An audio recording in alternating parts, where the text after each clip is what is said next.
reprend ce cycle et je suis très heureux personnellement d'accueillir notre collègue Mme Perles ici pour les travaux qu'elle va nous présenter, qui sont des travaux qui ont fait date ici. Et j'y suis d'autant plus heureux de l'accueillir que ça correspond aussi à des terrains et des périodes sur lesquels l'école française a travaillé pendant un moment, et ça fait partie de l'ouverture des champs scientifiques de recherche de notre institution. Donc je suis vraiment très heureux que vous ouvriez cette première conférence de cette année universitaire 2013-2014 par cette présentation aujourd'hui. Et je laisse Julien. J'ai peu de choses à rajouter, simplement pour dire à mon tour que nous sommes très heureux d'accueillir Catherine Perles, qui est professeure émérite de l'Université Paris-Ouest Nanterre, collaboratrice de longue date de l'École française d'Athènes, et surtout une de nos plus grandes spécialistes de la préhistoire égéenne, et qui a travaillé depuis de longues années sur différents sites de Grèce, notamment en Argolide, en Eubée, en Thessalie, avec des collègues notamment grecs, français, d'autres encore. Ces travaux ont porté notamment sur l'industrie lithique depuis le paléolithique jusqu'au néolithique, avec des travaux évidemment très importants comme la publication de l'outillage lithique du site exceptionnel de la grotte de Francti en Argolide. Mais ces travaux ont aussi porté plus largement sur la question de l'artisanat, de l'organisation de la production et des échanges, notamment à la période néolithique. On lui doit plusieurs ouvrages de synthèse sur ce sujet, et aussi plusieurs ouvrages importants qu'elle a dirigés, des ouvrages collectifs, comme par exemple celui-ci sur le mésolithique grec. Et ces recherches, plus récemment, l'ont conduite à s'intéresser à la parure de Francti, à une catégorie de matériel qui est très largement inédite et qu'elle va nous présenter ce soir, en essayant de relever le défi de nous présenter en une œuvre 35 000 ans d'occupation sur un site préhistorique. Plus la page. Il va falloir avancer à grands pas en nous présentant donc ces éléments de parure à travers des problématiques à la fois techniques mais aussi d'histoire culturelle. Voilà, je vous laisse la parole. D'abord, moi aussi, je voudrais dire que je suis très heureuse d'être ici. En vérité, c'est une grande première, malgré, comme vous le dites, une longue expérience en Grèce. Donc, merci, monsieur le directeur, merci, monsieur le directeur des études, et merci les copains qui ont aussi fait quelque chose. Bon, je voudrais remercier ceux qui sont venus, parce que c'était une soirée particulièrement chargée à Athènes, du point de vue archéologique, avec de prestigieuses conférences, donc merci d'être venus. Et je voudrais surtout dire un mot pour tous les collègues grecs qui ne sont pas là, et qui ne sont pas là parce qu'ils ont dû partir d'urgence aux funérailles de Georges Roumouziadis, qui était vraiment le grand leader, le dernier grand leader pour le néolithique grec, quelqu'un qui a œuvré énormément pour cela, dans la suite de Théocharis, et qui a été un grand enseignant, quelqu'un qui a distribué, qui a suscité des enthousiasmes, et je crois qu'une très grosse fraction de la génération des plus jeunes néolithiciens grecs, et parfois non grecs, sont vraiment en fait venus à la préhistoire et au néolithique par l'enthousiasme que Théocharis leur a communiqué.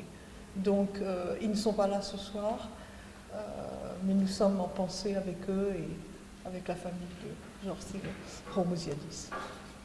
Voilà. Bon, je voulais aussi dire, on est en petit comité, donc d'accord, ça s'appelle une conférence, mais c'est peut-être aussi simple s'il y a des choses qui vous échappent ou qui ne sont pas claires ou que vous avez envie de contester. Bon, je pense qu'on peut lancer la discussion au fur et à mesure, n'hésitez pas à interrompre, ça ne me dérangera pas, tout au contraire. Alors voilà, Julien disait, Francti, c'est très connu, c'est un des sites majeurs de la préhistoire européenne en raison de l'exceptionnelle longueur des occupations de la séquence stratigraphique et des occupations qui s'y sont succédées, et aussi, je dirais, vous allez le voir, en raison de la richesse des vestiges. Alors, Francti est donc localisé en Argolide, au-dessus de l'actuelle baie de Kellana, qui est maintenant donc une baie maritime, mais qui, à l'époque des occupations, de toutes les occupations dont je vais parler, était une plaine côtière. Hein, la mer était à peu près à 5 km, 4 à 5 km depuis le site. Le site a été fouillé de 1968 à 1978 sous la direction de Thomas Jacobson d'Indiana University et donc sous l'égide de l'école américaine d'Athènes. Alors voici le porche. Et la grotte elle-même, donc, qui est très vaste, avec des effondrements absolument colossaux, la grotte a été occupée au moins depuis la fin du Paléolithique moyen, c'est-à-dire 40 000, jusqu'à la fin du Néolithique, vers 3500 avant notre ère. À l'extérieur, voilà les séquences, donc, ces tranchées très profondes qui atteignent une dizaine de mètres de profondeur dans les strates néolithiques, mésolithiques et paléolithiques. À l'extérieur, il y a également une occupation, mais qui, elle, ne date que du néolithique, c'est ce qu'on appelle la paralia. Et c'est sur la paralia, on va le voir, qu'on a trouvé, par exemple, des ateliers de production de parures. Enfin, pour les classiques, il y a un petit lac, un petit peu secret, caché, tout à fait au fond de la grotte. Et dans ce petit lac-là, il y avait des dépôts de l'époque classique. Alors, comme le disait Julien Fournier, c'est cette très longue succession d'occupations que mes collègues m'ont demandé de vous présenter, tout en mettant l'accent sur ce matériel inédit, en cours d'étude, que constituent donc les éléments de parure de Franti, majoritairement constitués de coquillages marins perforés. En préhistoire, traditionnellement, on étudie la parure selon deux angles complémentaires. D'une part, comme témoin de contacts et d'échanges entre groupes, puisque les éléments de parure circulent et, par exemple, des coquillages marins vont se retrouver parfois à des centaines de kilomètres à l'intérieur des terres. Et d'autre part, de façon peut-être plus classique, comme un élément symbolique, marqueur de statut individuel au sein du groupe et marqueur identitaire du groupe vis-à-vis d'autres groupes contemporains. Il s'agit là, dans les deux cas, d'approches synchroniques. Je ne m'engagerai personnellement pas dans ces voies et je laisserai aux spécialistes de parure qui collaborent avec moi, Marianne Van Haren et Sandrine Bonnardin, le soin de traiter ces questions. Et c'est au contraire dans une perspective diachronique que je me suis située. Quelles sont les transformations de la parure à travers le temps? Quelle relation ces transformations ont-elles avec les changements dans les modalités d'occupation de la grotte, avec les changements environnementaux, avec les changements dans la base de subsistance? Alors, juste une parenthèse, le PowerPoint est en anglais, c'est pas parce que je vous ressors quelque chose que j'ai déjà fait, parce qu'en fait c'est tout neuf, mais j'attendais justement des collègues grecs qui n'étaient pas francophones, et c'est pour ça que le PowerPoint est en anglais. Voilà. Bon, donc je vous disais, c'était les transformations de la parure dans le temps qui m'intéressaient, et en fait la parure m'intéresse comme un témoin de tradition culturelle, inscrite dans un contexte socio-économique donné, au même titre que les autres vestiges anthropiques. Industrie de pierre taillée, industrie en os, matériel de broyage, céramique, etc. Les parures sont pour moi un élément de plus à inscrire dans une problématique plus large, comprendre les modalités d'occupation du site au travers des millénaires, comprendre son statut et la nature des activités qui y prennent place. Ceci étant, j'ai dû me rendre assez vite à l'évidence, la parure n'est pas une production technique comme les autres. Parce qu'elle relève aussi du domaine symbolique, elle possède en fait sa propre logique de changement, bien souvent différente de celle des autres catégories de données. Je vous proposerai donc une série de regards croisés sur ce que nous disent quant aux modalités d'occupation du site et son statut, les données paléo-environnementales, techniques et économiques d'une part, les ornements d'autre part. Et nous verrons que ces derniers conduisent bien souvent à remettre en question des interprétations qui paraissaient assurées et à questionner même la base classique de nos interprétations. Voilà, alors on y va. Début du Paléolithique supérieur. Il y a du Paléolithique moyen à la base, on n'en connaît rien si ce n'est quelques silex taillés qui sont tout à fait en bas.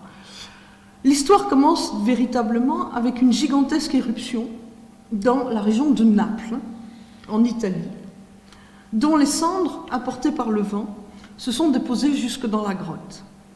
Cette couche cendreuse nous fournit une date de 39 280 avant le présent, qui marque en fait les débuts d'une occupation dite aurignacienne.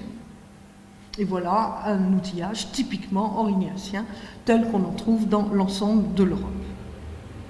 Après un hiatus ou une phase d'érosion sédimentaire, donc on n'a pas les dépôts, l'occupation reprend dans le courant du XXVIe millénaire, avec des phases dites gravétiennes, comme vous le verrez, si vous savez reconnaître, largement dominées par des petites pointes, des éléments de pointe de projectiles. Tout au long de cette période, le milieu est sec, très sec, couverte de steppes à alcanettes et lithospermum, c'est ce que vous aviez sur la première diapositive, peuplée de troupeaux de grands herbivores, cerfs, ânes sauvages, alors c'est pas vraiment lui, mais enfin c'est son cousin, bœufs sauvages, bouquetins et sangliers. Les occupants de la grotte chassent également des cailles et des perdrix. La parure de ces trois premières phases est homogène et singulièrement peu diversifiée. Elle consiste exclusivement en coquillages marins perforés, et ces derniers sont limités à 3 taxons, cyclopés en haut, c'est les cyclopes, Cyclope nerita, Cyclope pellucida, les dentales sur la rangée du milieu, Homolopoma sur la rangée du bas, et une unique dent de cervidés perforée. L'homogénéité de ces 3 phases, bien qu'elles s'inscrivent dans une très longue durée et qu'elles soient séparées par un hiatus de plusieurs millénaires, se marque donc d'abord par le choix des taxons utilisés par la parure. Mais elle se marque sans doute encore bien plus par les absences. Absences qui ne peuvent pas être imputées à des problèmes d'approvisionnement en matières premières. Ainsi, dans le gisement aurignacien de Clissura, qui est également en argolide et pourtant plus éloigné de la mer, la parure aurignacienne comporte 45 espèces de mollusques marins. Et nous en avons 3 alors que nous sommes pratiquement au bord de la mer. Ces observations soulèvent d'ores et déjà certains problèmes quand on confronte la parure et les autres données. Dans les autres données, la fréquence des ossements de grands mammifères, l'absence de toute trace d'activité de collecte, qu'il s'agisse de collecte de plantes, de mollusques terrestres, d'escargots, de mollusques marins consommables, enfin tout ce qu'on peut manger, la très forte prédominance des armatures de projectiles dans les industries lithiques, le caractère éphémère et très épisodique des occupations, tout indique que la grotte constituait une halte de chasse et non pas un lieu de résidence de longue durée. Les groupes humains qui l'occupaient, sans vouloir faire du sexisme à l'outrance, devaient quand même être majoritairement composés d'hommes. Dans ces conditions, la présence de parures peut surprendre. Et ça nous oblige à considérer, à renoncer à des idées préconçues et considérer en premier lieu que la production d'éléments de parure puisse être intégrée à des expéditions de chasse et puisse être une activité masculine, comme en témoignent d'ailleurs de rares exemples ethnographiques. Le second problème, sur lequel je reviendrai, concerne les industries lithiques. Vous les avez vues, même si vous n'êtes pas spécialiste, ça ne se ressemble pas tout à fait, les premières sont tordues, les autres sont droites. Industrie lithique qui relève de 2 traditions différentes, l'aurignacien et le gravétien, traditionnellement considérées comme l'expression de 2 vagues de peuplement de l'Europe, successives et distinctes. Interprétation qui paraissait d'autant plus acceptable dans le cas de Franti que l'aurignacien et le gravétien sont séparés de plusieurs millénaires. Néanmoins, les parures de ces 2 phases sont strictement identiques à Franti. Et il s'agit là du premier exemple d'arythmie dans les changements entre les ornements et les autres catégories de données. Nous reviendrons là-dessus. Hiatus à nouveau, donc nous n'avons pas les sédiments, et puis l'occupation reprend dans les zones fouillées beaucoup plus tard, sous un climat beaucoup plus clément, beaucoup plus proche de l'actuel, et dans un milieu naturel où se développe une garrigue méditerranéenne. Le statut du site change, il devient un lieu de résidence de plus longue durée, les activités de subsistance sont beaucoup plus diversifiées. Outre la chasse à l'âne sauvage, le roc et le bouquetin, Elles incluent maintenant la collecte des plantes, des lentilles, des vestes, des boraginacées, l'avoine sauvage, amandes, poires et prunes sauvages par exemple, la capture de tortues d'eau douce et la pêche de petits sparidés comme des dorades. Tout ceci suggère que la composition des groupes qui occupaient le site a changé et qu'il comprend maintenant des femmes et des enfants. Bon, quelquefois l'archéologie est sympa, on a effectivement trouvé 2 dents de lait dans ces niveaux, confirmant la présence des enfants. Excusez-moi, je n'ai pas illustré. Voilà. Et pourtant, il n'y a pratiquement plus de parures, ni de témoignages d'ailleurs de ramassage des espèces ornementales, les fameux cyclopes et dentales et homalopoma. Les quelques éléments présents sont, malgré les calques chronologiques, semblables à ceux qui précèdent. Cette quasi-absence de parure est délicate à expliquer. Est-elle réelle? Auquel cas, faudrait-il là encore renoncer à nos présupposés qui associent très volontiers parure, femmes et enfants? Y a-t-il eu quelques sacs de coquillages égarés, malgré nos fouilles très intensives dans les réserves? Mais en fait, c'est par ailleurs qu'il y a effectivement des sacs manquants dans d'autres contextes, donc c'est pas impossible. Ou s'agit-il simplement d'un aléa de répartition spatiale dans des tranchées qui sont de très petites dimensions? Eh bien, je pense que je n'ai pas la réponse à la question et je crains que nous ne l'ayons jamais, sauf à reprendre les fouilles. Voilà. Et puis, avançons un peu dans le temps, d'un millénaire. Au XIIe millénaire, nouveau changement dans la base de subsistance. La chasse aux grands mammifères diminue très fortement. Le roc et l'âne sauvage disparaissent. On collecte pour la première fois des mollusques marins consommables, des patelles, des cérites. On capture des lièvres et des carnivores. Voilà. Mais le changement le plus spectaculaire est la collecte et la consommation, lors de ces séjours d'automne, d'énormes quantités d'escargots, Helix figulina, formant ce qu'il est convenu d'appeler des escargotières ou des kökenmudding.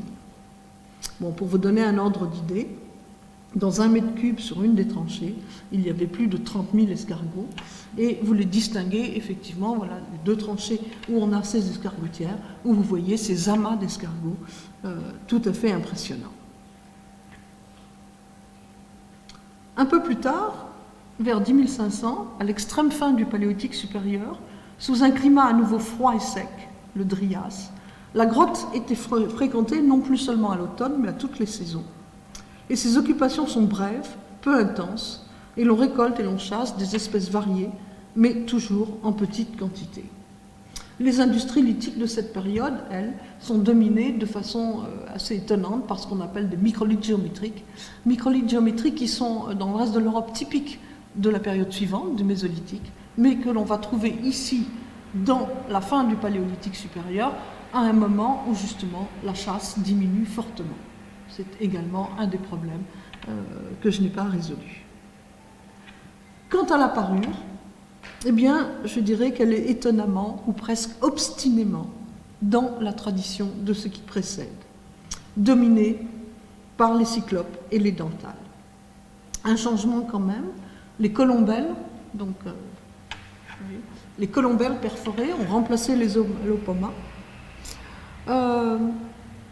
ce qui est le seul changement majeur, puisque tout à fait en bas, je vous ai mis une série de glycyméris, qui sont effectivement des coquillages et qui sont perforés, mais tous pratiquement ont des dépôts à l'intérieur, des dépôts colorés. Il n'y a pas qu'à Franti, c'est un usage assez classique de glycyméris, donc comme petit contenant avec de l'ocre ou des dépôts colorés, donc je ne pense pas qu'il s'agisse réellement de parure. Voilà. Donc pour le reste, à part la substitution des colombelles sur les homalopomas, nous sommes en fait encore strictement dans la même tradition.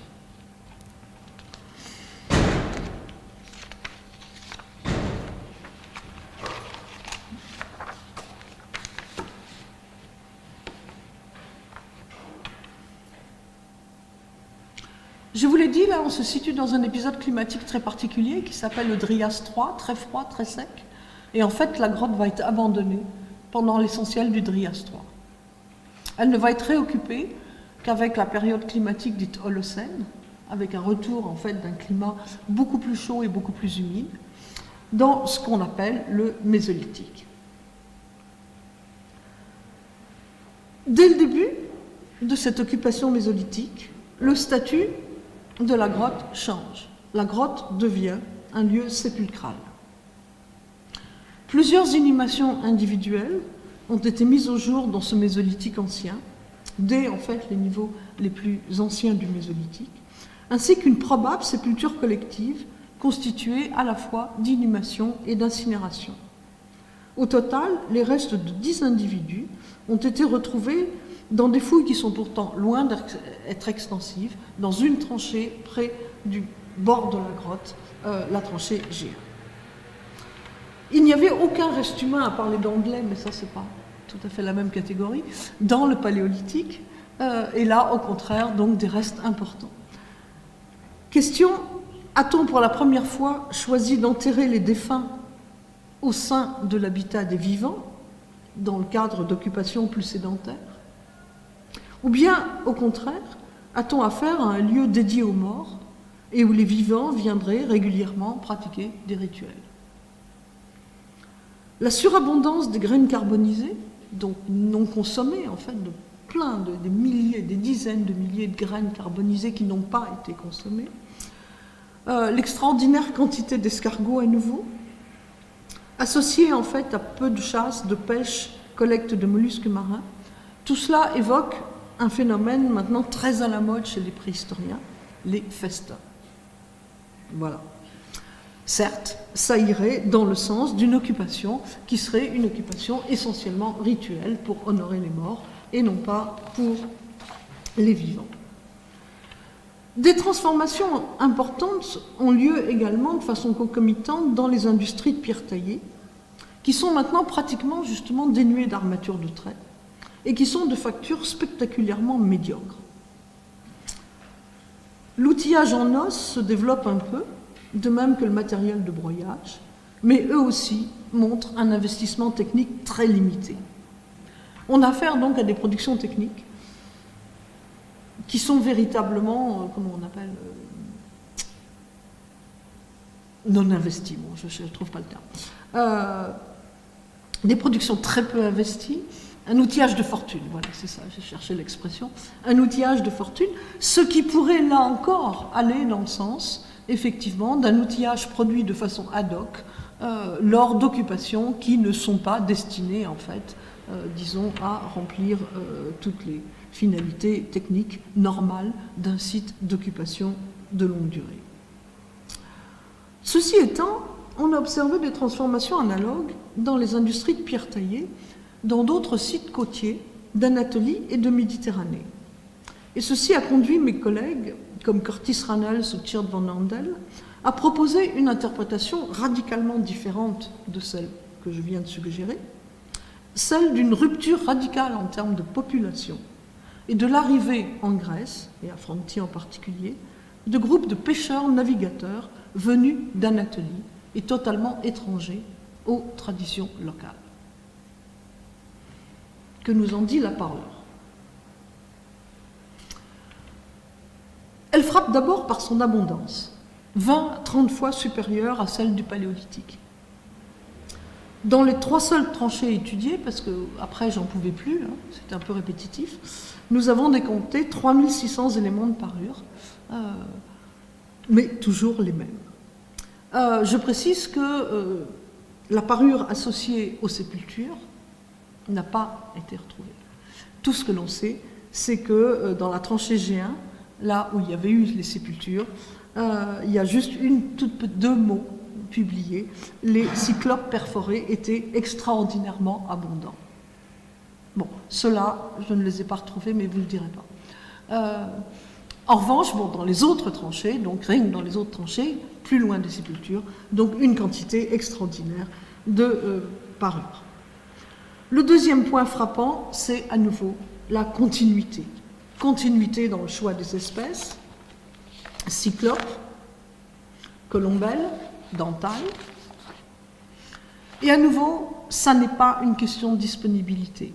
Par exemple, à Francti, on utilise les cérites, soit pour servir d'appât, soit pour les manger, alors que dans bien d'autres sites, le cérite est strictement un élément de parure.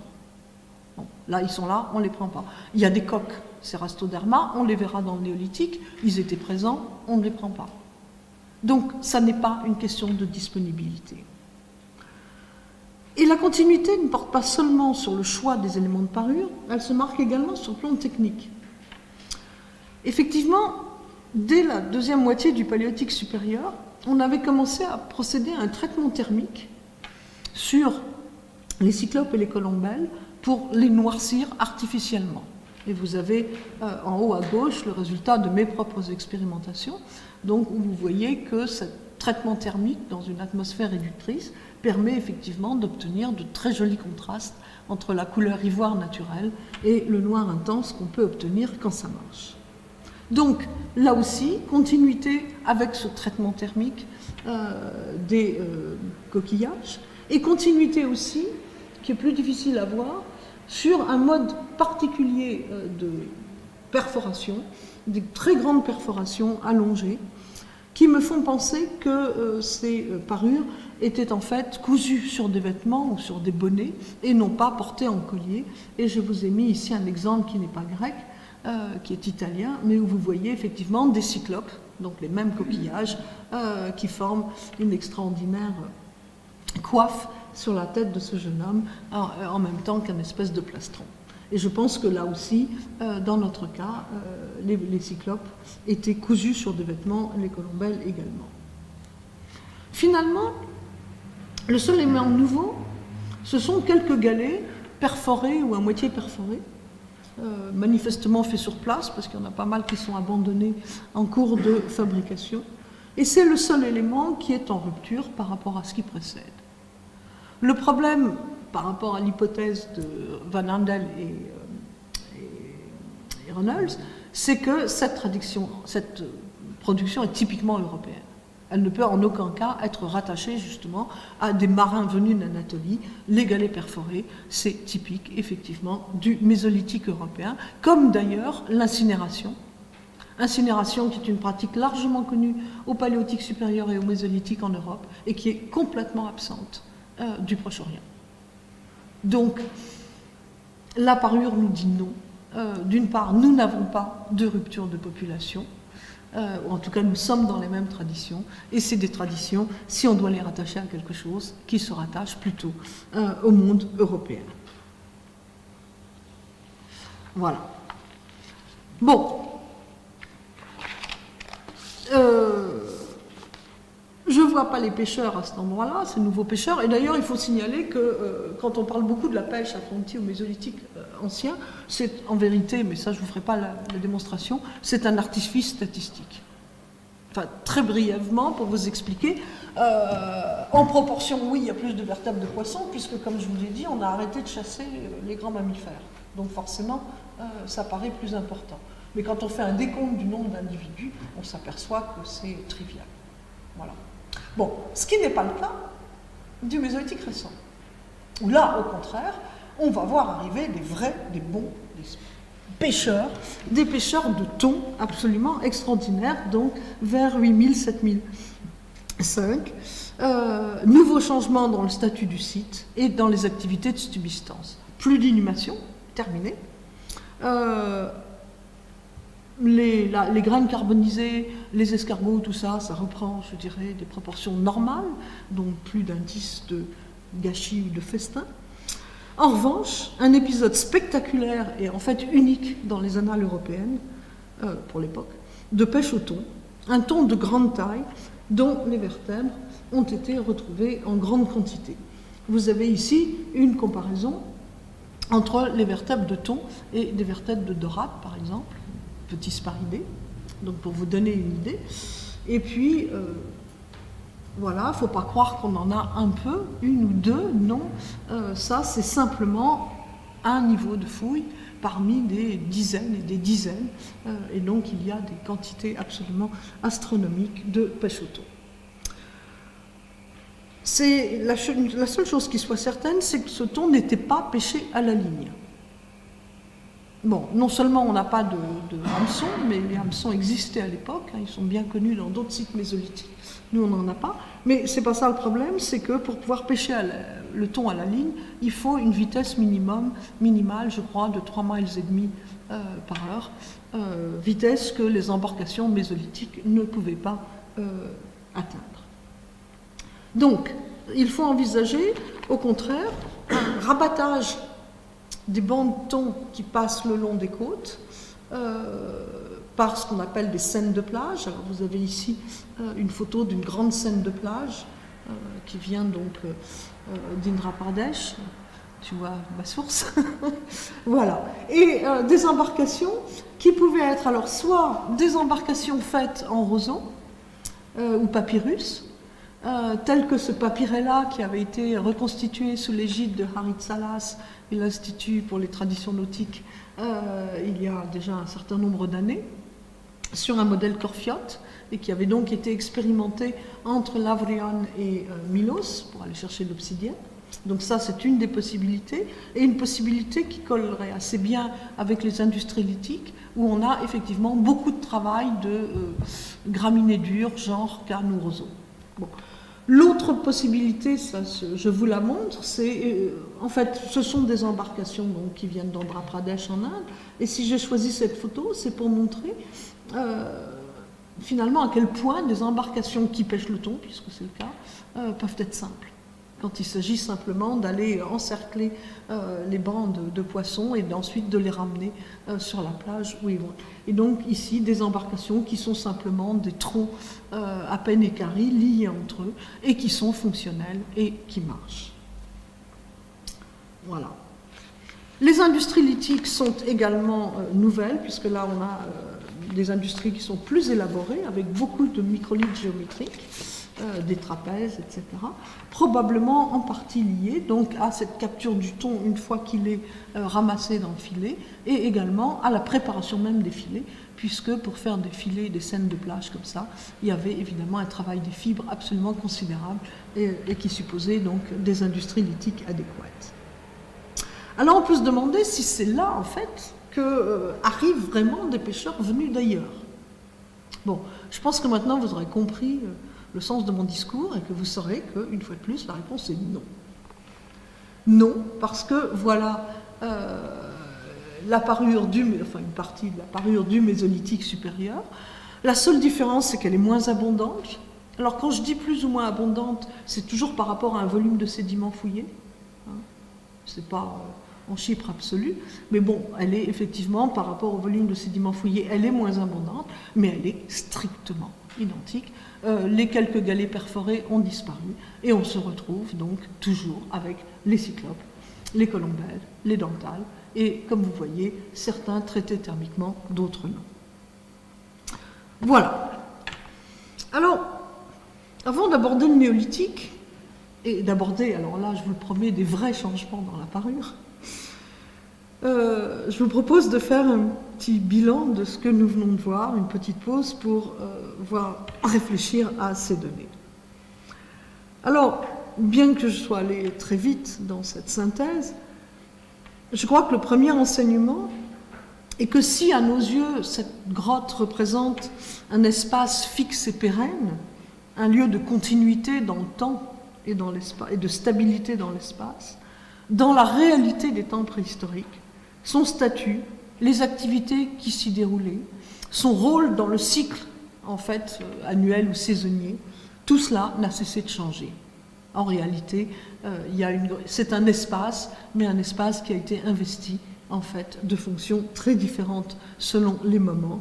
Halte de chasse, lieu de résidence saisonnière pour des familles, lieu sépulcral, campement de pêche, halte passagère, etc.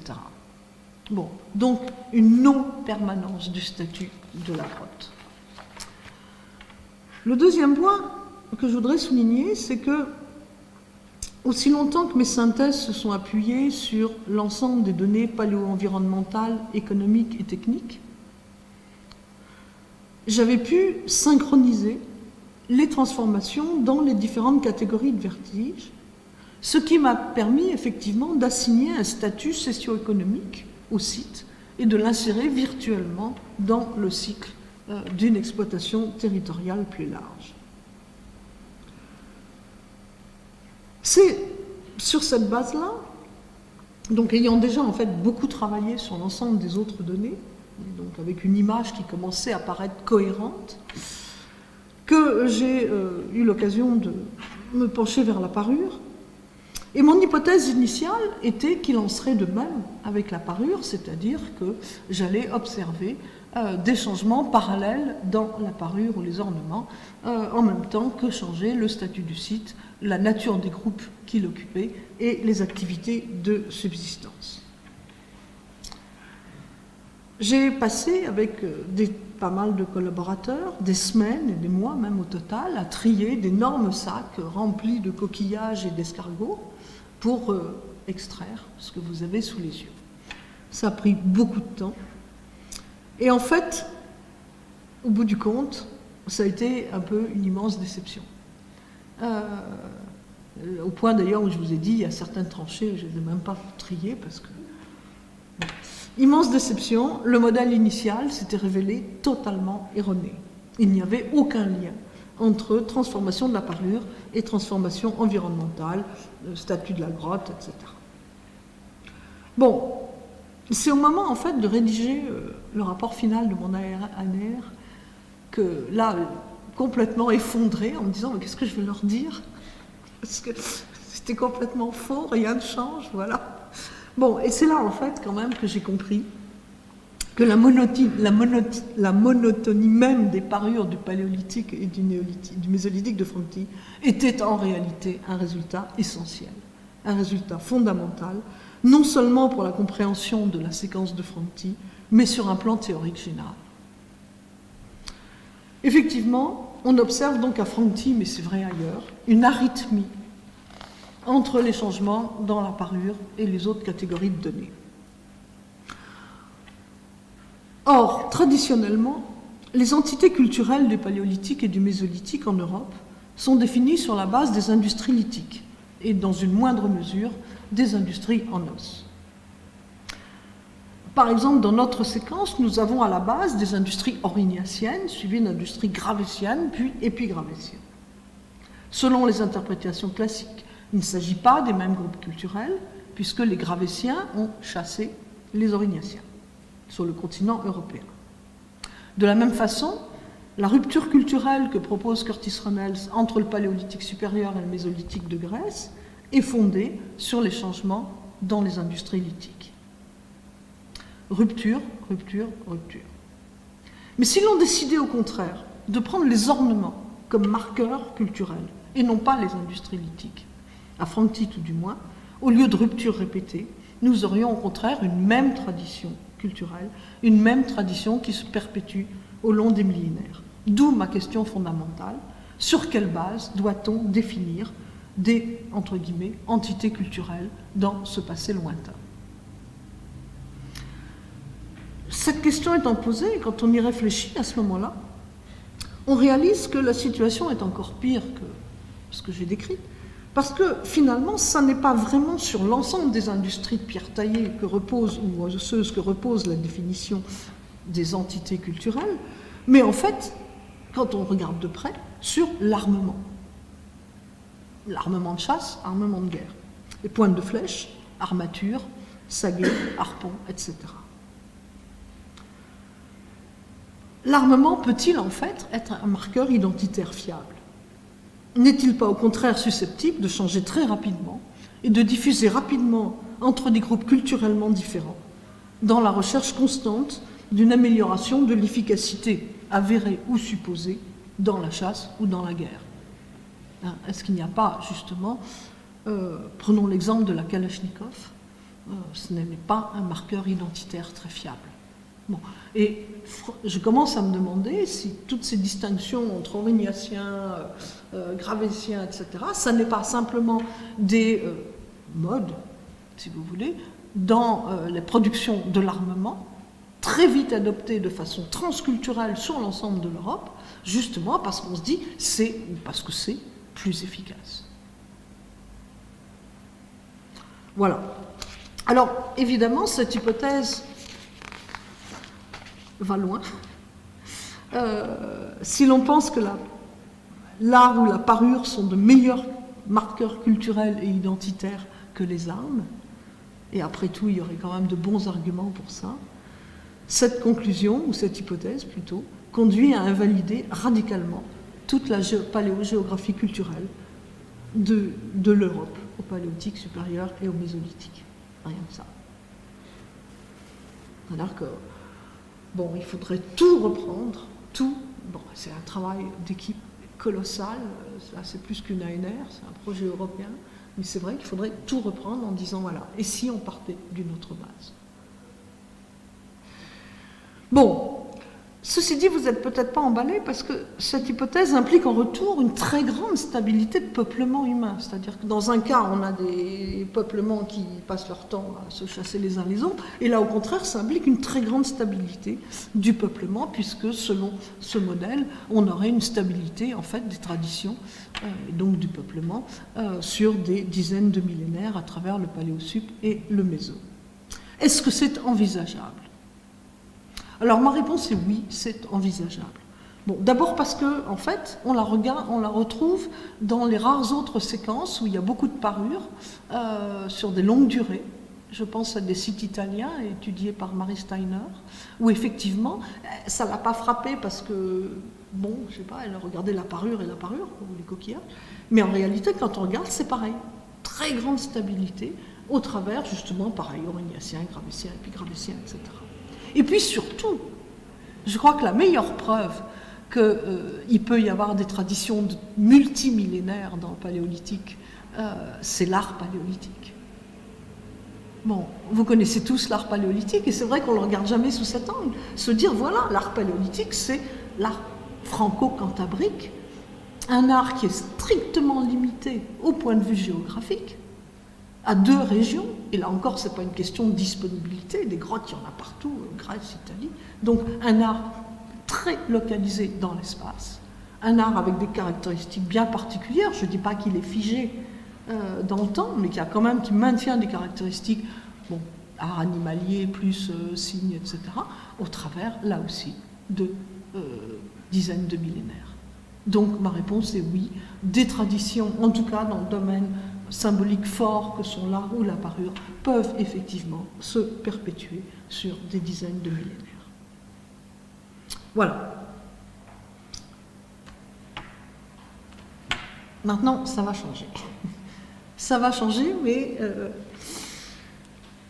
de manière, là aussi, intéressante, parce qu'on va avoir à nouveau des problèmes de confrontation entre les données des ornements et les données du reste du site. Alors, bon, je vous rappelle brièvement, entre 6000 et 6005 avant notre ère, donc apparaissent à Franti les prémices de cette mutation fondamentale qui est l'introduction d'espèces domestiques, blé et orge, chèvres et moutons et bœufs domestiques. Nous avons à Franti, et ce sera publié dans un mois, les dates les plus anciennes pour l'introduction du néolithique en Grèce continentale, vers 6008, sur des graines de blé carbonisées, et elle précède de plusieurs siècles les dates du début du néolithique dans les Balkans ou en Italie.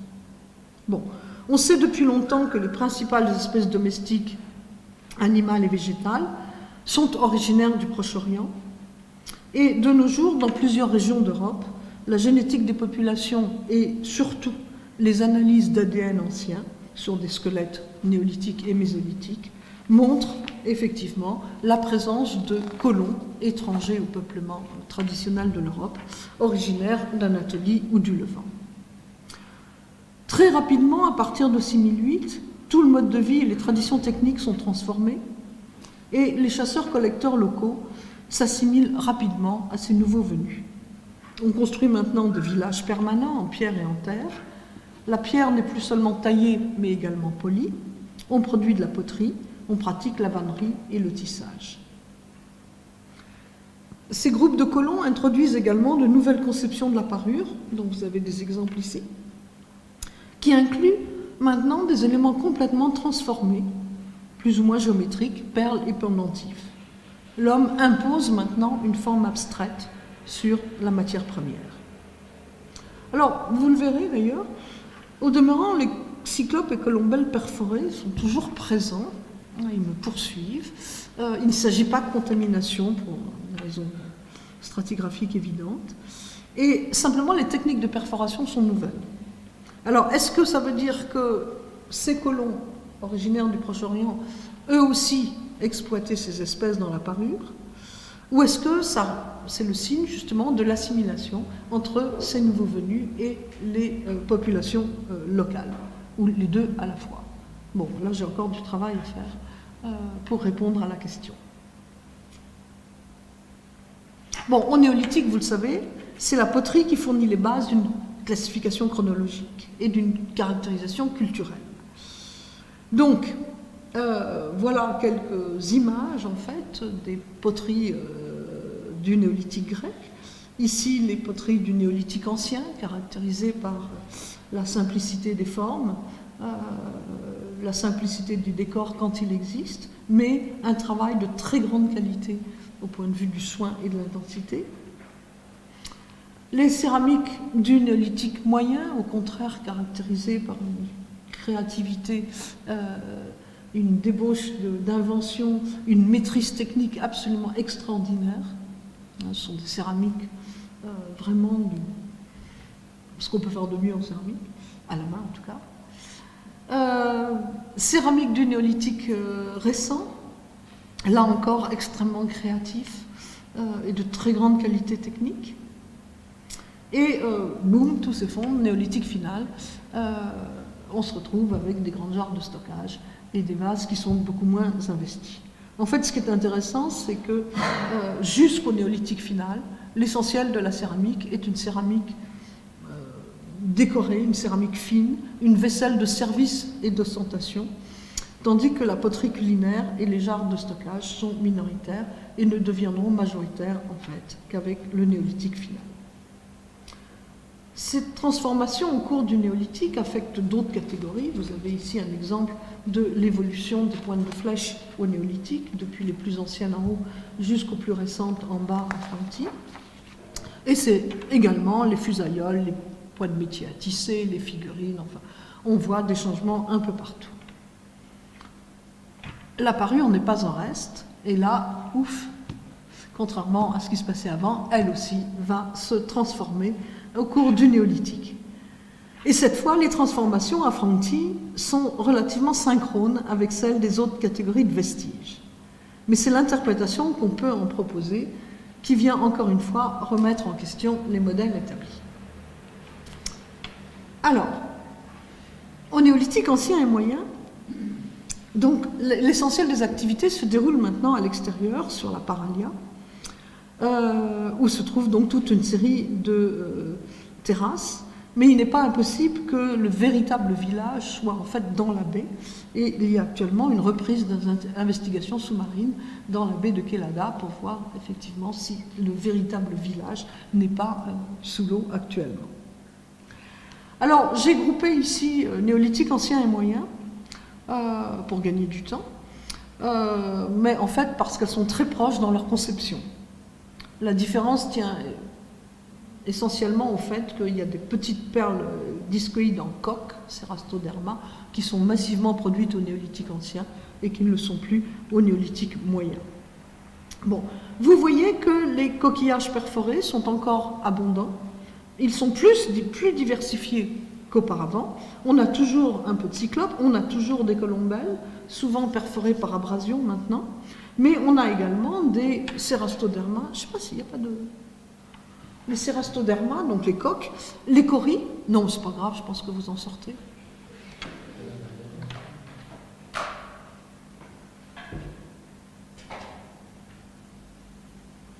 Tu trouves?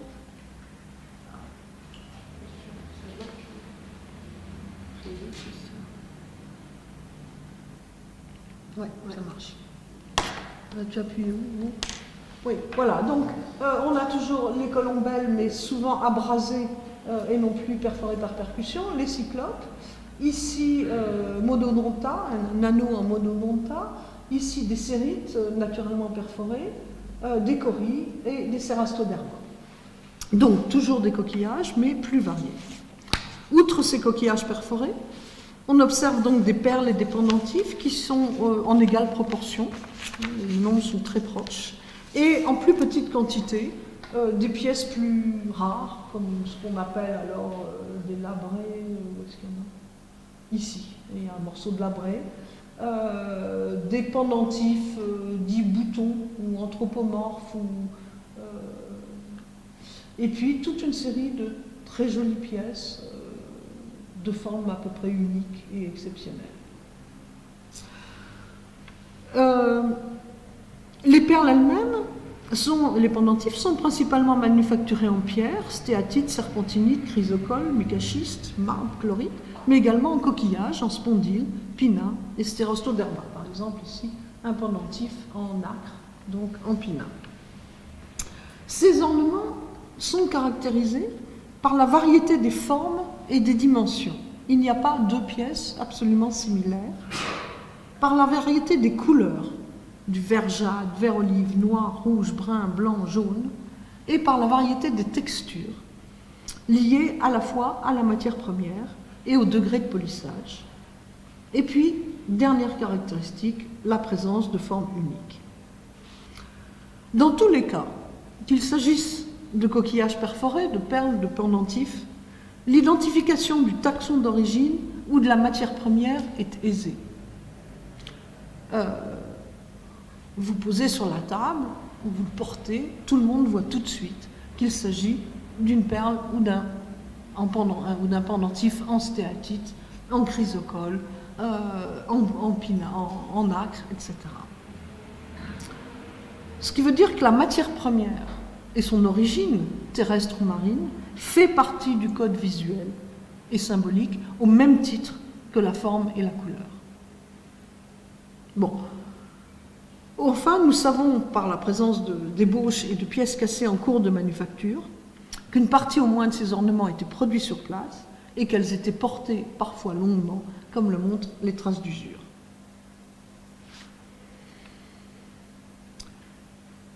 Et puis, c'est la fin du néolithique, le néolithique moyen. Et à Francti, comme ailleurs en Grèce, donc la céramique du néolithique moyen, le début du néolithique récent apparaît en rupture. Dans l'ensemble de la région de la Grèce se développent de nouveaux styles céramiques tels que la black burnish et la matte painted. Donc voici ici les céramiques du néolithique moyen de Francti. Voilà les céramiques du début du néolithique récent avec les black burnished et les matte painted.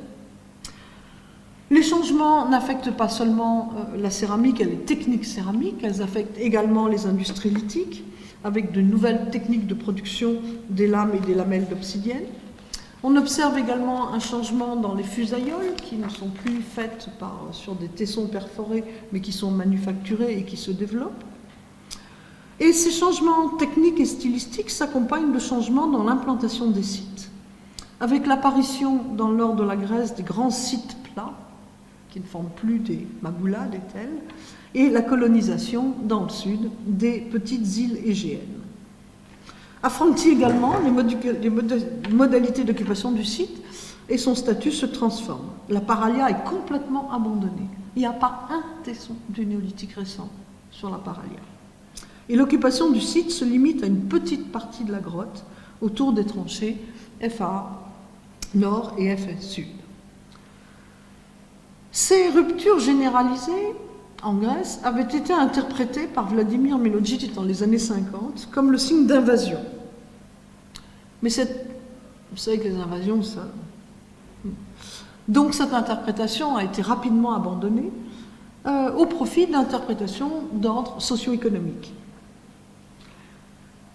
Ainsi, en Thessalie, Jean-Paul Demoule et ses collaborateurs parlent d'une déstandardisation des techniques traditionnelles, comme si le modèle ancien avait été désorganisé et qu'un nouveau se faisait jour lentement et de façon chaotique. À Francti même, Katie Vitelli, qui a étudié la céramique, évoque la désintégration de l'alliance sur finis, pour renvoyer à l'homogénéité des céramiques du néolithique moyen. Donc elle invoque cette désintégration d'une alliance, l'éclatement des groupes villageois, leur dispersion dans les collines et l'adoption d'un nouveau mode de vie, peut-être pastoral. Donc une rupture, oui, mais d'ordre strictement socio-économique. Regardons la parure. Indubitablement, cette rupture néolithique moyen, néolithique récent est marquée dans les parures. Le spectre typologique est beaucoup plus étroit. Les petites perles discoïdes et cylindriques plates dominent très nettement. Il n'y a pratiquement plus de pendentifs. Aucun élément de forme bizarre, exceptionnelle, unique. Les coquillages perforés, limités aux cyclopes et aux colombelles, sont également rares et de fait, leur pourcentage d'ensemble pour l'ensemble des séries du néolithique récent, qui est de l'ordre de 6%, est bien inférieur au taux de contamination par du néolithique moyen qui est avéré grâce à la céramique. Donc, en fait, on est très largement dans les limites de contamination potentielle. Rien ne prouve, en fait, que ces coquillages perforés aient réellement été produits au néolithique récent. Les perles elles-mêmes, vous le voyez, sont beaucoup plus standardisées que dans le néolithique ancien et moyen, formant des séries homogènes, certaines absolument minuscules, de 1,8 jusqu'à 2,5 mm de diamètre. Vous voyez, les tiny blacks et les tiny whites, qui font donc 2 mm à peu près de diamètre. Les couleurs sont uniformes et monotones. Blanc ivoire versus noir. Et il s'agit bien d'un choix volontaire, puisque la couleur est souvent artificiellement modifiée. De très nombreuses perles en stéatite, à l'origine verte, brune ou jaune, les couleurs avec lesquelles, au contraire, avant on se délectait, sont maintenant transformées sous l'effet d'une chauffe à environ 1000 degrés en statite, un minéral blanc-beige, beaucoup plus dur, et donc blanc-beige. Donc on chauffe la stéatite pour en faire des perles blanches, blanc-beige. Inversement, près de la moitié des perles en spondyle, qui elles sont crème à l'origine, ont été noircies, également par traitement thermique, mais dans des conditions thermiques tout à fait différentes. Alors, ce qui est très étonnant, quand on voit cette uniformité de ces perles blanches et noires, c'est de voir en fait qu'il y a derrière une très grande variété de matières premières. Alors, je vous passe tous les détails. Alors, ce sont les mêmes, hein, c'est exactement les mêmes que sur la planche précédente. Simplement, au lieu d'être classées par forme et par dimension, là, elles sont reclassées par matière première.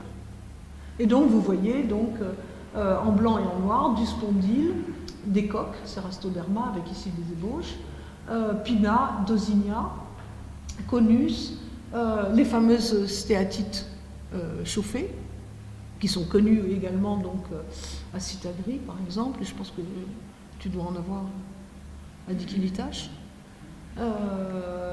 Bon, ici, c'est donc du calcaire, du marbre, indéterminé, et alors dans les séries noires, pareil, stéatite, micaschis, marbre, serpentine, poterie et indéterminé. Bon.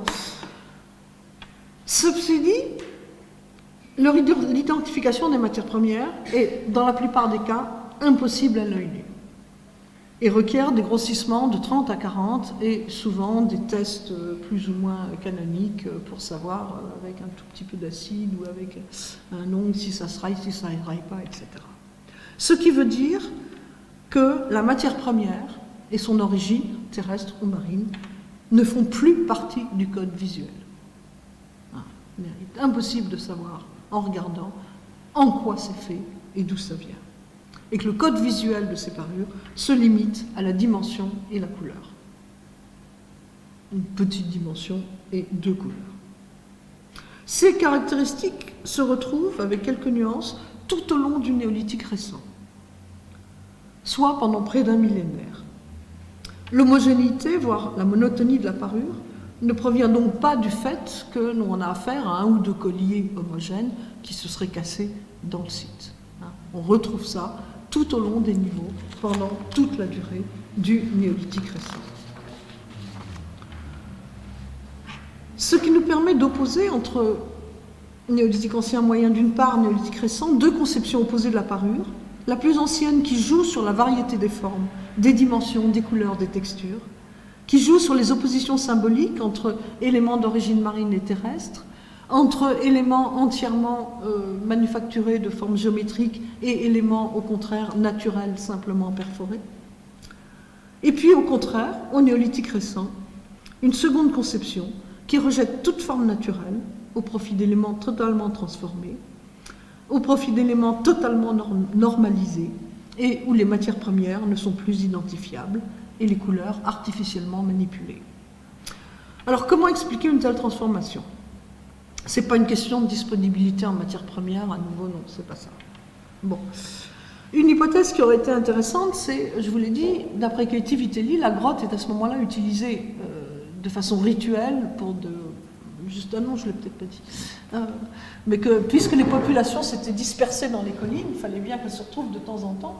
Et donc la grotte serait devenue, en fait, un foyer rituel, cérémoniel, où ces groupes dispersés dans les collines se retrouveraient donc périodiquement pour des festins, des cérémonies, ce que vous voulez. Et donc, on aurait pu, effectivement, une des hypothèses, dire la parure est différente parce que c'est une parure qui est faite, justement, pour être déposée de façon rituelle dans un lieu rituel. Bon, non, parce qu'en fait, on a beaucoup de traces d'utilisation. Donc, c'est pas une parure pour les morts, d'abord, il n'y a pas de mort, c'est pas une parure pour les dieux, c'est une parure qui a bien été portée. On a beaucoup de traces d'utilisation et à des degrés variables. Voilà. Alors, changement de mode. Hein, voilà, on peut me dire, on dit toujours avec la parure, ah oui, mais voilà, on a changé de mode. Je peux difficilement rejeter cette proposition. Je veux dire, comment faire pour rejeter l'idée que voilà, tout d'un coup, ils ont dit, ah ben, nos belles perles, on n'en veut plus, on veut que du noir et blanc. Bon, mais j'avoue que dans un contexte traditionnel, j'ai du mal à accepter ce genre d'interprétation. Et en fait, ce que je crois, c'est qu'il faut revenir au point de départ. C'est-à-dire, il faut revenir à ce point, c'est que la parure, là, est radicalement différente, mais elle est radicalement différente, la céramique aussi. Bon, je reprends l'exemple de la céramique. Là, j'ai un peu piégé mon amie Katie en lui disant tu dis que c'est uniquement un changement socioculturel et qu'ils sont partis dans les collines pour mener un mode de vie différent. Je comprends qu'ils aient arrêté de décorer les poteries autant qu'ils le faisaient au néolithique moyen, mais pourquoi est-ce qu'ils utilisent des techniques de fabrication des poteries complètement différentes sous prétexte qu'ils sont partis dans les collines? Donc voilà, il faut se souvenir que non seulement il y a un changement stylistique, mais il y a un changement technique dans la production des poteries, il y a un changement technique dans la production des lames d'obsidienne, c'est-à-dire le mode de préparation du détachement est très différent. Il y a des changements, donc je vous ai dit dans d'autres catégories de données. Il y a des catégories qui ne changent pas, c'est les meules et les haches polies, mais ça, c'est comme ça. Donc tout ça, ensemble, c'est ce qu'en archéologie évolutionniste, on appelle un changement discontinu. Un changement discontinu, rupture des transmissions, rupture totale des transmissions. Et ça signe normalement un changement de population. Donc là, je suis en train de vous dire exactement l'inverse de ce que je vous disais tout à l'heure, mais sur les mêmes arguments.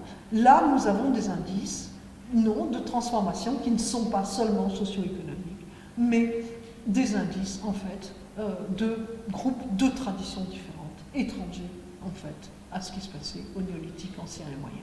Alors, je suis toujours à contre-courant, et c'est sûr que faire revivre une hypothèse de Milojich de nos jours, c'est pas vraiment ce qu'il faut faire, mais je suis désolée, je suis forcée.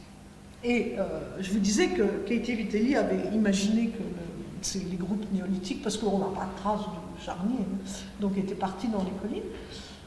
Et alors ce que nous montre la parure, et je terminerai là-dessus, ben, c'est qu'ils ont l'air d'être revenus, en fait. Voilà. Néolithique final, nouveau changement, la poterie, je vous ai montré tout à l'heure, et voilà. Alors la parure du néolithique final, il n'y en a pas beaucoup. Là, vous avez à peu près tout. Ça vient des mêmes tranchées que ce que vous venez de voir. Donc c'est la même tranchée. Et c'est tellement proche, au point de vue conception des parures du néolithique ancien et moyen, qu'il faut quand même que je vous dise non, ce ne sont pas des contaminations. Ce n'est pas du matériel qui a été justement, ça vient des mêmes tranchées et c'est séparé du néolithique moyen par les 80 cm de néolithique récent avec ce que vous avez vu sur les diapos précédentes.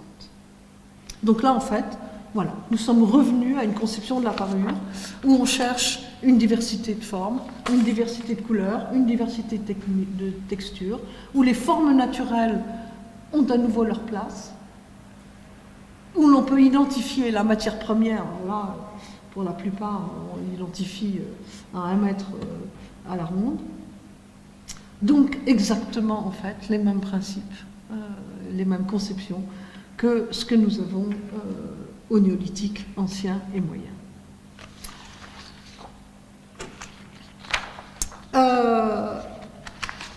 Tout cela me conduit finalement à envisager que les traditions soient restées au travers un millénaire, mais comme j'ai déjà parlé de traditions multimillénaires, ça ne me dérange pas, et que ces groupes soient revenus, soit parce que ceux du néolithique récent, d'affinité plutôt nordique d'ailleurs, aussi bien à travers la poterie que ces fameuses perles en stéatite cuite, après qu'ils soient partis, ou qu'ils se soient en fait fondus dans les populations locales.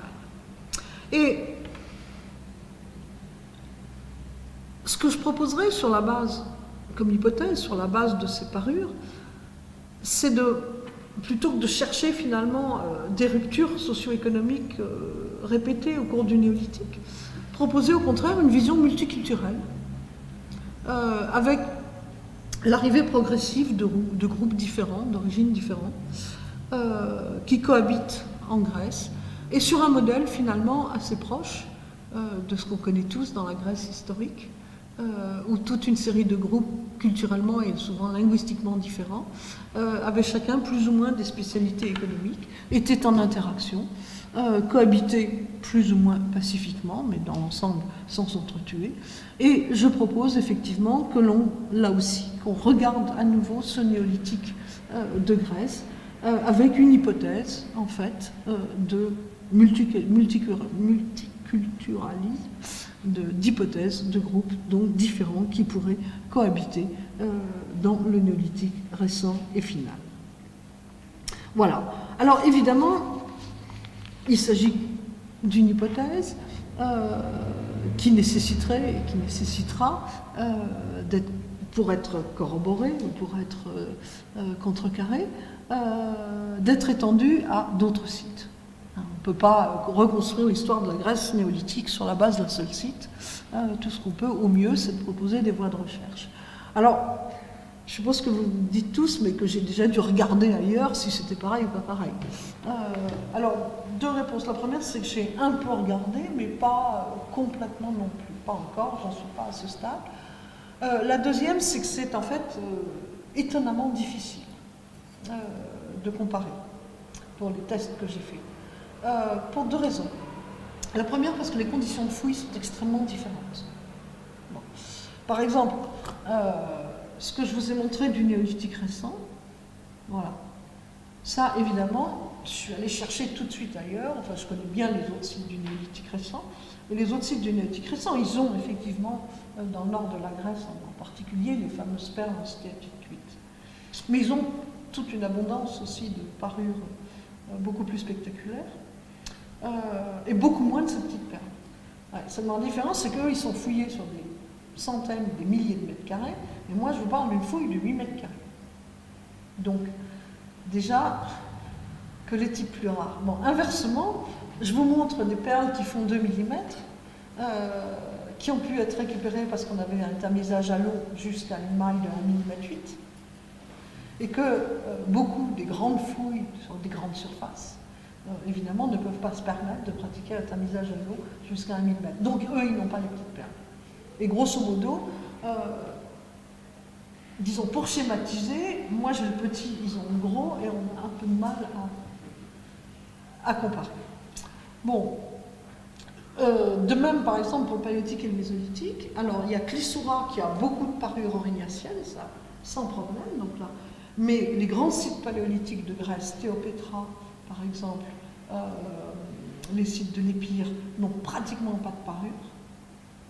En mésolytique, la grande des cyclopes, Kyklopskev, n'a pas de parure. Donc là j'ai cherché, j'ai fait mon travail, il n'y a rien.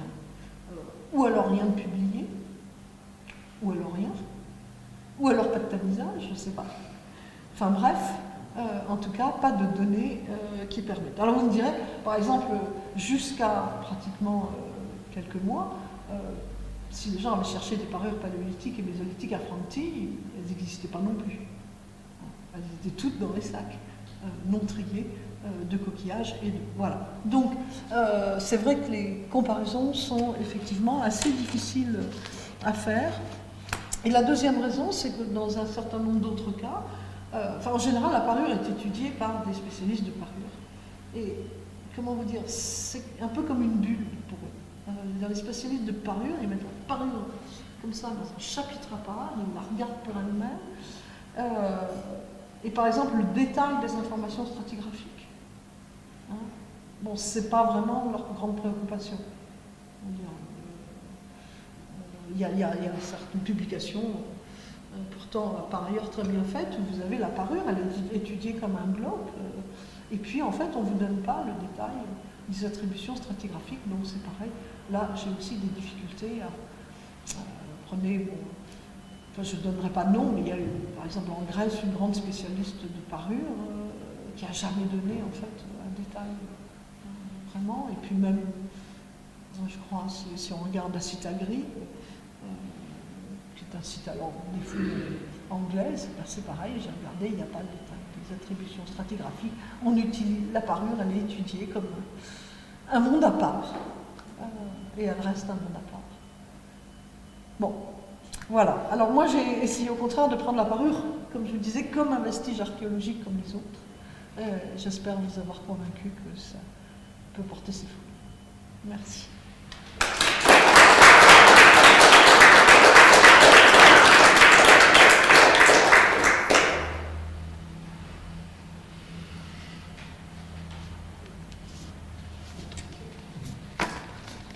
Merci pour cette démonstration très convaincante. Si on peut avoir des questions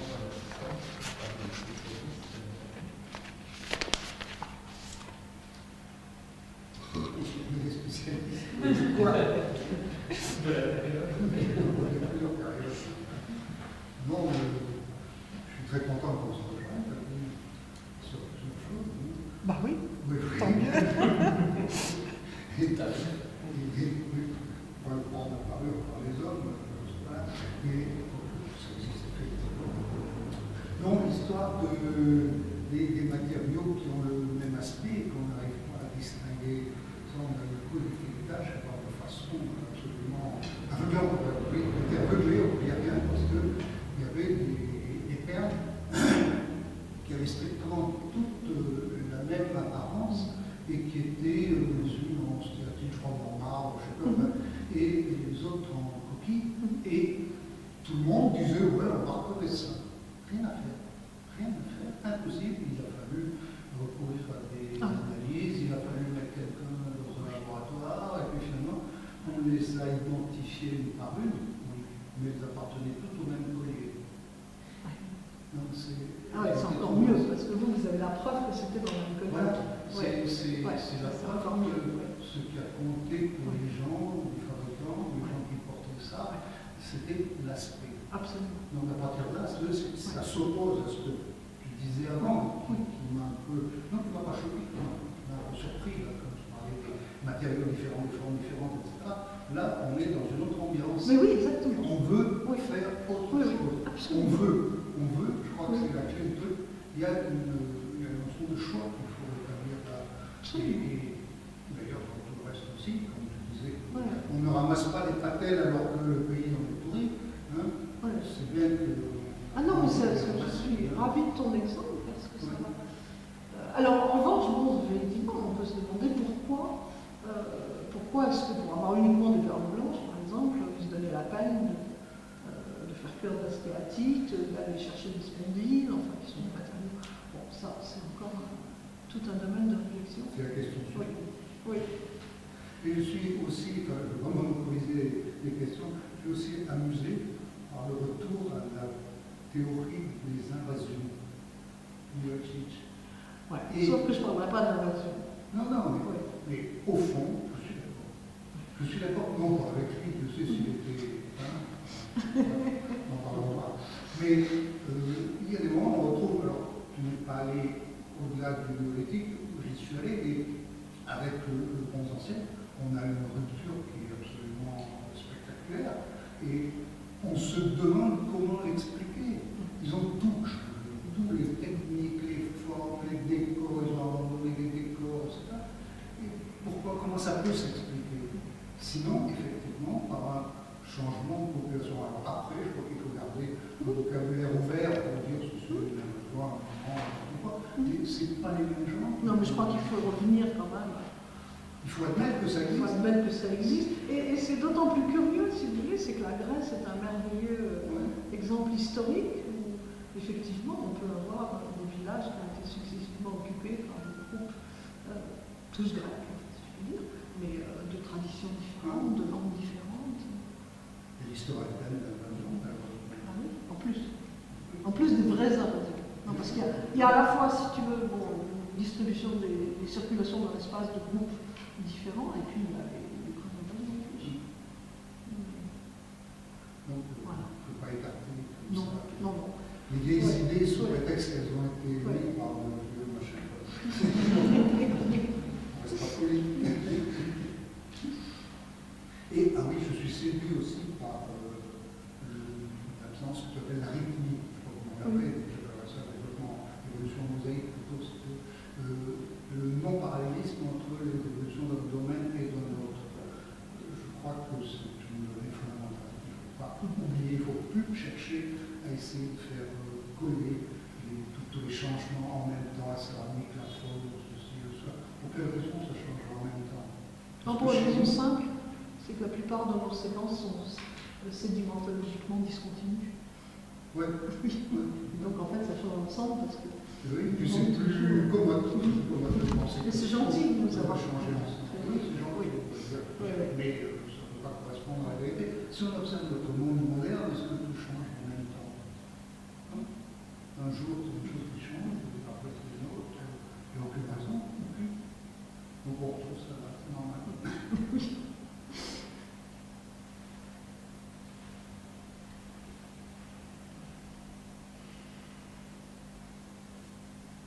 Moi j'avais des questions de détail au néolithique ancien et moyen. Donc il y a une variété de matériaux qui sont utilisés. C'est que des matériaux locaux ou il y a aussi des importations? Moi, honnêtement, j'ai pas de réponse précise parce que je n'ai pu avoir, contrairement à René, que très peu d'analyses sur le matériel. C'est-à-dire que les perles en stéatite chauffées, ça c'était très important parce que les routes sont très anciennes. Et donc là, il fallait vraiment s'assurer. Donc ça, on a eu des permis d'exploitation. Et il y en a un certain nombre qui ont été analysés ces deux RMF. Bon. Et puis, il y a eu une petite saison bien trop courte avec un céramique portable, donc pour faire la spectrométrie sur place en non destructif. Bon, c'est pareil, là, on a fait ça sur. Bon, mais mon rêve, ce serait évidemment de pouvoir multiplier. Alors, il y a un certain nombre de roches qui sont rares. Par exemple, la chlorite, on n'en a pas beaucoup, la chrysocole. Maintenant, est-ce qu'elles sont locales? Enfin, je ne sais pas. En plus, bon, la géologie, si vous voulez, est mal connue à une échelle assez fine localement. Et là, moi, j'ai plus de géologue. Alors, il faut aussi se souvenir que c'est un site, disons que c'est un site qui n'est plus du tout en cours de fouille. On n'a plus de subventions, il n'y a plus d'équipe. Donc, autrefois, il y avait des géologues sur place, maintenant, il n'y en a plus. Et donc, je suis très, très handicapée pour ce qui est des matières. Et alors, il y a un autre problème, par exemple, en ce qui concerne les perles en stéatite. Elles sont absolument indiscernables de celles du l'acide. La première personne qui les a identifiées, qui les a reconnues, c'est Michel Muller, et elle, Michel Muller, avait immédiatement dit c'est un atelier qui produit ces perles pour l'ensemble de la Grèce. Ce qui me paraît une hypothèse raisonnable. Bon, nous, on a quand même analysé et la composition de la stéatite est compatible avec la composition de la stéatite locale. Bon. Mais comme je ne connais pas la composition de la stéatite de Cherny, je ne sais pas si c'est discriminant ou pas. Bon, c'est-à-dire qu'on n'a pas de référentiel, par exemple, sur les compositions des stéatites. Michel avait rien fait là-dessus. Non, non, pas d'analyse, c'était purement visuel.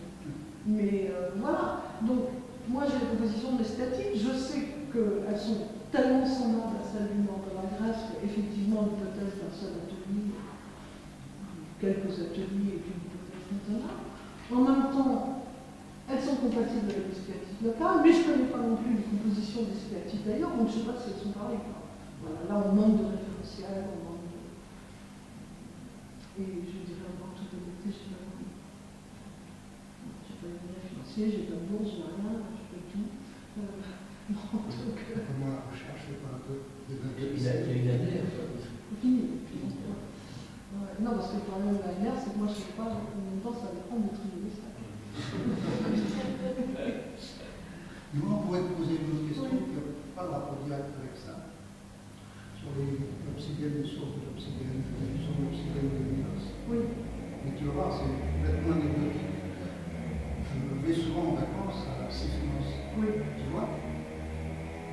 C'est vraiment tout près, puisque on voit tous les jours, c'est Polygos, Timolos, Milos, Antipilos. Il n'y a jamais une obsidienne qui apparaît sur cette île. Jamais. Ah, c'est faux. Oui, c'est tout près. Alors, je n'ai pas fait d'études, je n'ai pas cherché, de toute façon, il n'y a pas grand-chose. Je sens là, il faut lycéen, si tu veux, mais à part ça, il n'y a rien, mais on ne voit rien, on ne connaît rien. C'est étrange, c'est si près. Mais parce que moi je te dirais par exemple l'antiparos, on ne retrouve pas. La deuxième chose aussi, je te dirais, c'est méfie-toi parce que quand elles sont bien latinées, ça ne ressemble pas à l'obsidienne. Oui, mais bon, parce qu'il y a tellement de gens qui fréquentent l'île que un jour ou l'autre ça aboutit. Oui. Même à Hydra, par exemple, il y a un petit musée à Hydra, il y a de l'obsidienne, des gens qui en ont ramassé des endroits comme ça, bizarres. Et à Hydra, on voit très bien des sites côtiers où on a pu faire bataille, il y a pas ça. Là, donc il y a peut-être des populations différentes aussi qui s'empêchaient l'une l'autre. Ouais.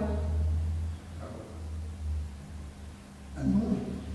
Pas impossible, non, mais par exemple, puisque tu vois l'obsidienne, les choses qu'on dit, par exemple, les gens qui taillaient l'obsidienne à Knossos, ça n'a rien à voir avec ceux qui taillent l'obsidienne sur la Grèce continentale ou dans les cyclades. C'est pas les mêmes. C'était pour évoquer la partie. Je peux répondre peut-être. Sinon, je crois que c'est dans cette île où il y a des minéraux. Et je crois que c'était des choses différentes. Pendant la bronze ancienne. C'est-à-dire, Milos c'était l'île à destination pour prendre l'obsidienne, et Sifnos c'était la destination pour prendre les matériaux pour faire du bronze et des métaux. Peut-être il y aura, comme par exemple à Mykonos, Mykonos on ne trouve pas de l'obsidienne, sauf dans les cas où on fait des fouilles. Il y a plein d'obsidienne. Peut-être à Sifnos aussi il y aura un gisement où il y aura aussi de l'obsidienne. Je voudrais vous poser la question aussi à propos de l'ordination. À Franck, on n'a pas de bavure. De bavure. Non. Si. À Franck, oui, mais elles sont publiées, celles-là, justement. L'ordination de bavure. Ah, d'accord. Enfin, un petit peu. Si vous regardez l'Antiquité. Antiquité. On a fait un article avec Caterina Duca, Hélène Marianne Valorem et Hélène Valada sur les dates de l'organisation de Franti. Et là, vous avez. Ah, d'accord. Si, il y a depuis le début. Ah, d'accord. Pratiquement dans la tête. Et je voulais vous poser la question est-ce qu'il y avait des contacts entre les ordinations et les graviciens sait par hasard si les anges c'est les autres. Mais c'est ce qu'on dit. On dit que les anges On c'est dit. les autres. Voilà, ça c'est la version. La version normale. Comme on dit par exemple qu'il y avait la génotonie de Moustérien par les Orignaciens. Voilà. Donc la version officielle, c'est que les Orignaciens ont chassé les Moudiens, que les Gravétiens ont chassé les. Et en fait, on dit que ça. Ensuite, il y a les Magdaléniens qui sont partis un peu partout. Enfin, ça fait beaucoup de mouvements. Beaucoup de mouvements.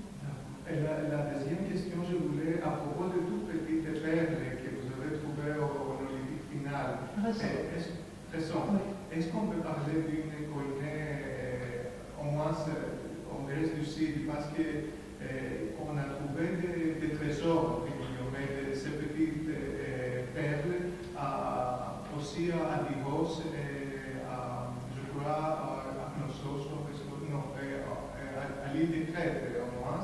En général, à un autre endroit aussi, en Arctique, je crois, on a trouvé à 3 endroits de toutes petites perles.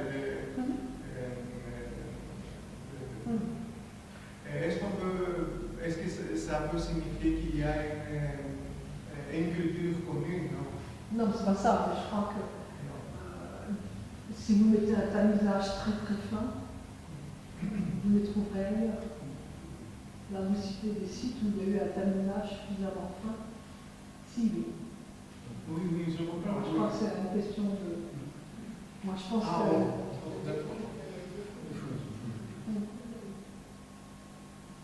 Entre l'occupation ignacienne et celle gravétienne, justement, vient d'être évoquée. Il y avait, je me souviens si c'est bien, parce que phrase, c'est un hiatus entre les deux. Est-ce que la théorie de modèle une réoccupation par des groupes, parce qu'on a changé entre temps, c'était des groupes, mais des groupes qui finalement, on va tous mélanger peut-être à d'autres, mais qui peuvent garder un substrat dans les liens, peuvent revenir, puisque pour une période beaucoup plus étroite, beaucoup plus petite, on peut aussi évoquer des théories de retour de personnes.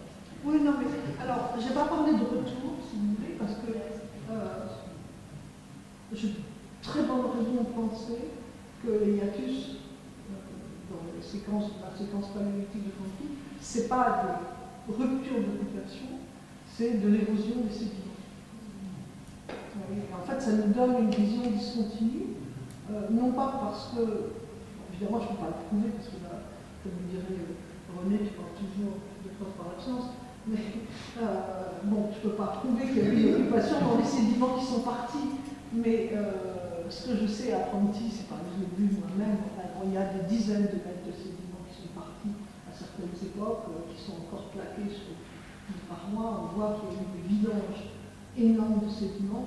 Et donc, je suis plus tentée de penser, si vous voulez, que les hiatus, ce sont des vidanges, comme il y a aussi à Québec, ce sont des vidanges et pas des ruptures d'occupation. Et je pense aussi que si on fouillait ailleurs dans la grotte, vraisemblablement, on trouverait une partie des échos qui nous manquent. Oui. Je m'attaque à cette question de connaître les points de vue différents. En fait, tout au long au fur et à mesure de votre présentation en classement du matériel, on ne peut pas m'empêcher de penser d'exemples de sites qui ont fourni des parures de coquillage tout à fait comparables. Et vous avez raison de dire qu'il n'est pas possible de comparer au niveau quantitatif peut-être ou vraiment dans les détails stratigraphiques. Néanmoins, il me semble qu'il y a une tendance générale dans les jets préhistoriques. On est témoin d'une évolution peut-être symbolique des parures dans les jets. Est-ce que ça pourrait être lié à des traditions qui sont en parallèle avec la circulation d'autres matériaux? Écoutez, j'ai pas assez fait mon homework pour vous répondre. Je suis, si vous voulez les comparaisons avec les autres sites, je les ai fait sur des points précis, parce que là vraiment je voulais avoir. Parce qu'en fait, si vous voulez, ce que je souhaite, c'est montrer que ça, c'est pas idiosyncratique, que c'est pas juste une histoire d'un site un peu bizarre, mais qu'on retrouve effectivement des structures similaires ailleurs. Donc, j'ai cherché, oui, à montrer que c'était pas uniquement. Pour l'instant, j'ai pas réussi à asseoir ça. Par exemple, Oui. derrière les deux étapes que vous avez mentionné, je suis en train de trier les coquillages et je trouve les mêmes petits exemples par exemple, de Colombelle, de Cyclope. Oui. C'est fascinant en fait. Oui. Non, mais c'est bien, parce que si c'est au Petra, ça, on va pouvoir collaborer sans problème. Donc, il y a des exemples tout à fait pareils. Non, mais je voudrais, si vous voulez. Vidéo, par Voilà. exemple, qui aussi, on passe d'une homogénéité et on passe de la forme à la matière première la plus essentielle. Mais moi, je vous dis, je serais reconnaissante qu'on puisse m'aider effectivement, à établir un cadre plus général et montrer que ce n'est pas uniquement une histoire d'un scientifique et que ça s'inscrit dans un contexte. Maintenant, quand on regarde le néolithique récent et qu'on regarde les parures publiées du néolithique récent, de Dispigno, de Macrianos, etc., ça ne ressemble pas du tout. Mais en même temps, voilà, c'est des sites qui sont fouillés sur des surfaces énormes, sans tamitage. Donc, c'est pas possible de parler.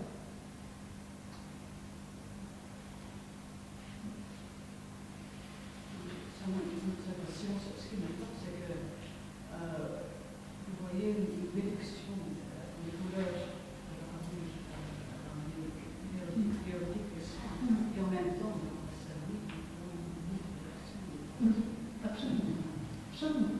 Ça, c'est bien.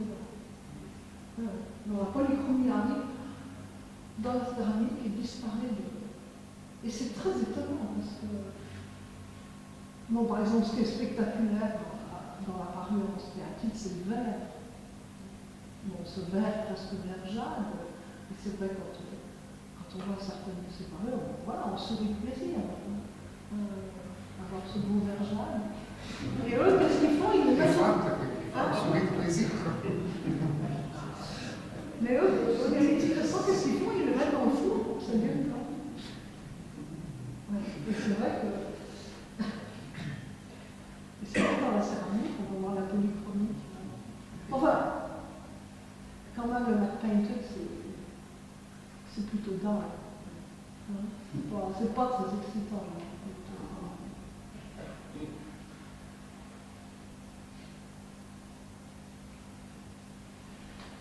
Une question sur les contextes. Il y a, dans la caverne aussi, il n'y a aucun cas d'assemblage de ces objets de parure en série. Alors quand c'est les plus petits, on comprend que c'est comme un tamisage. Non, alors le seul cas, il y a un seul cas, je ne l'ai pas. Non, je ne l'ai pas. C'est accueilli. Alors le seul cas où on a vraiment un ensemble très très compact, c'est des séries trouvées. Donc c'est des pièces ramassées. Vous en avez vu. Voilà, c'est le collier de série trouvée. Alors je suis ravie parce que sinon j'aurais pas osé dire que c'était de Paris. On le trouvait ailleurs. Voilà, grâce à ça, on peut. Et puis autrement, on a quand même, si vous voulez, des concentrations fortes. Mais c'est pas. Bon, il n'y a pas de sépulture dans tous ces trucs-là. Dans la zone d'atelier, il n'y a pas eu d'ensemble qui commençait à constituer des parures finies. Alors les ateliers, c'est très bizarre parce que les ateliers, bon, les gros ateliers, c'est la production de Perle-Serrasto-Verma en néolithique ancien. Et c'est très curieux parce que c'est des choses qui sont très bien connues en Europe. Les ateliers de fabrication de Perle-Serrasto-Verma, on a d'excellentes études faites en France, en Espagne, etc. Et partout, c'est des procédures hyper standardisées. Des procédures. Et ici, au contraire, c'est n'importe quoi. Mais c'est absolument n'importe quoi. Au point que je m'interroge pour me demander si en fait, on n'a pas en fait des productions qui sont des productions d'enfants en grande partie, c'est-à-dire que les vraies productions de perles sont parties, et que ce qui nous reste, c'est vraiment des choses d'enfants qui essayent de perforer des morceaux qui de toute façon allaient casser ces télévisions. Voilà, je veux dire, c'est tellement absurde, un certain nombre des réformes, alors j'ai pas mis les plus absurdes parce que sinon. Mais qu'on se dit, voilà, et en fait l'hypothèse, si vous voulez, d'apprentissage avec les enfants, c'est une chose qui est relativement bien faite pour les industries analytiques. On a des bons travaux là-dessus. Il y a quelques travaux, mais alors très exotiques, sur l'apprentissage aussi chez les enfants pour la parure, dans des contextes, je vous dis, assez exotiques. Mais là, j'ai vraiment l'impression qu'on a ça. Et que les vraies perles sont parties. Et que ce qui me laisse penser qu'il y avait quand même une vraie production, c'est qu'on a énormément de petits perçoirs. Énormément de ça. Vu la quantité de perçoirs, c'est qu'ils ont quand même produit des milliers de perles. Mais ce qu'on en trouve, c'est spécial.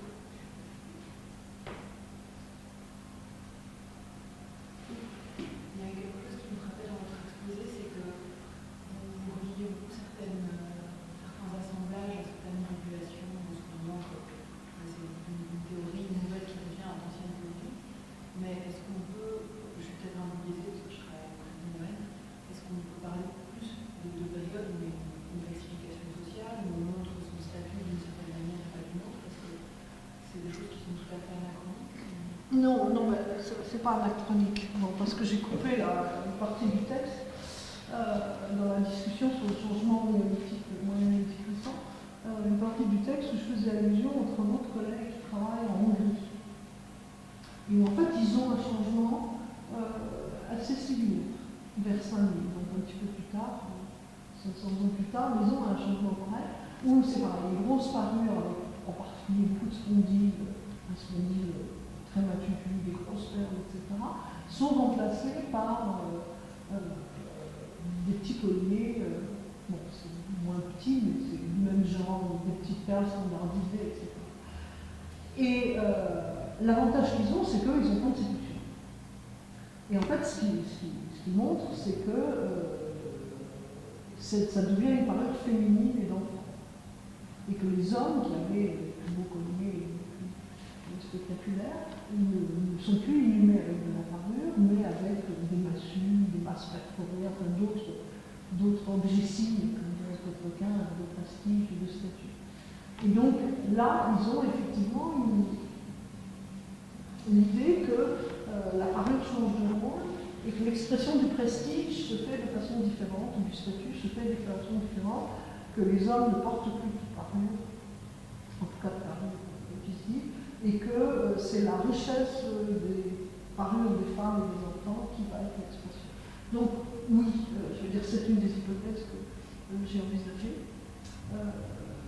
Le problème, c'est qu'on n'a pas de ces cultures en Grèce, du tout. On est dans. La Grèce, c'est des espaces. L'inhumation, enfin, disons, le rituel normal néolithique jusqu'au néolithique final, c'est essentiellement la crémation. L'incinération. Là, on n'a plus les paroles. Et pour ça, on est très désavantagé par rapport à un collègue de la centrale.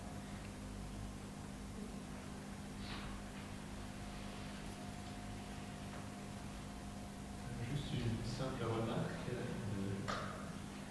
C'est que je suis passé cet été sur le site de Dikili pendant la pluie et ils ont trouvé, l'équipe de Pascal Lac a trouvé des dizaines, voire des centaines de toutes petites peines très proches de ce site. Donc c'est vraiment un. Non, mais c'est les mêmes. Et c'est exactement les mêmes. Oui, dans la Oui, dans la pluie, parce que les appelés parce qu'on a appris de savoir que ça existe. Ils les ont mis sur des films, justement, avec une régularité par. Voilà, c'est les mêmes, et c'est ça la question. Je me dis, est-ce que ce sont des ateliers? Moi, je serais très, très tentée de penser, oui, il faudrait qu'on arrive à comparer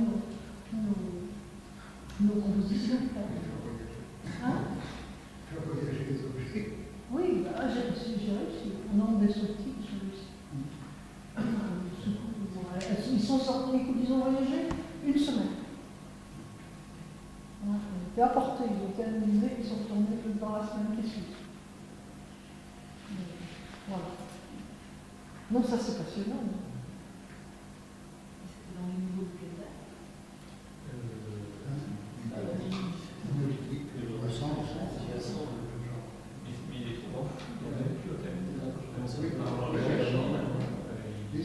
C'est la progression à l'époque du de Guéris. Il ne faut jamais très peu, il y a 3 ou 4 ans, puis il devient un petit peu plus gros, et d'autres sont oubliés.